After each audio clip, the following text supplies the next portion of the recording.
आज का कार्यक्रम मुझे लगा था विजय उत्सव होगा, लेकिन तो रुदाली का रोना था। इसमें विजय उत्सव तो कहीं देखने को ही नहीं मिला। इनको मराठी के कोई आस्था नहीं, मराठी आदमी से कोई लेन देन नहीं। पत्रा चाल में रहने वाला मराठी आदमी, उसको घर देने वाले हम हैं, उसका घर छीनने वाली है। जे काम बाळासाहेब करू शकले नाही ते फडणवीसांनी केलं, हा वाक्य सध्या राजकारणात स्फोटक ठरताय। राज आणि उद्धव एकत्र आले, पण माईकवर टीका झाली थेट देवेंद्र फडणवीसांवर, आणि फडणवीसांनीही दिलं प्रत्युत्तर, आणि तेही अशा शब्दात की सर्वांनाच धक्का बसला। हे विजय उत्सव होतं की खुर्चीसाठीचं नाटक? खरं कोण आणि खेळ कोण खेळतोय? बघा संपूर्ण रिपोर्ट फक्त न्यूज BHD वर। मुंबईत आवाज मराठीचा या सभेत राज आणि उद्धव ठाकरे 20 वर्षांनी एकत्र आले आणि थेट मुख्यमंत्री फडणवीसांवर जोरदार हल्ला चढवला। राज म्हणाले, फडणवीस आमचं एकत्र येणं घडवून आणणारे आहेत, तर उद्धव ठाकरेंनी म्हटलं सरकार घ्या, महाराष्ट्र घ्या, असा त्यांचा भाषणाचा सूर होता। पण फडणवीसही शांत बसले नाहीत। त्यांनी थेट पंढरपूर होऊन मीडिया समोर फोडली प्रतिक्रिया। मैं उनका आभार मानता हूँ, विशेषतः राज ठाकरे का आभार मानता हूँ कि उन्होंने ये सारा श्रेय मुझे दिया है। और जोड़ने वाले नहीं है कि उनके घर में आया होगा। निश्चित रूप से स्वर्गीय बाला साहब ठाकरे का आशीर्वाद भी मुझे ही मिला होगा कि मेरे कारण अगर ये दो भाई साथ में आए।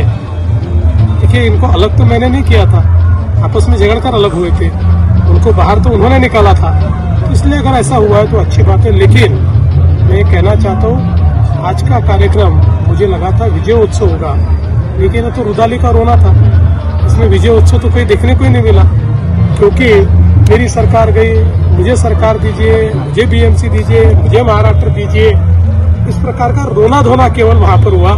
मराठी के बारे में कोई बात भी नहीं हुई। इनको मराठी के कोई आस्था नहीं, मराठी आदमी से कोई लेन देन नहीं। इनके मन में ये जलन है।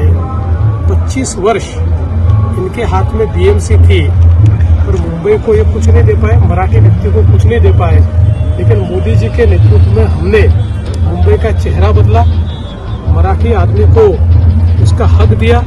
PDD चाल में रहने वाला मराठी आदमी हो, अभ्युदय नगर में रहने वाला मराठी आदमी हो, या फिर पत्रा चाल में रहने वाला मराठी आदमी, उसको घर देने वाले हम हैं, उसका घर छीनने वाली है।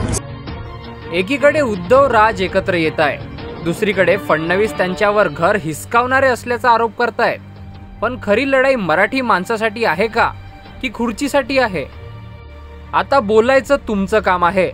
राज उद्धव यांची जोडी महाराष्ट्रासाठी परत आली आहे, पण कोणाच्या इशाऱ्यावर? फडणवीसांचं उत्तर योग्य की राजकीय ड्रामा? तुमचं मत खाली कमेंटमध्ये लिहा आणि खरी चर्चा सुरू करा। लाईक करा जर तुम्हाला वाटतं की हे प्रकरण मराठी अस्मितेपेक्षा जास्त काही आहे। शेअर करा तुमच्या ग्रुपमध्ये आणि बघा कोण काय बोलतं।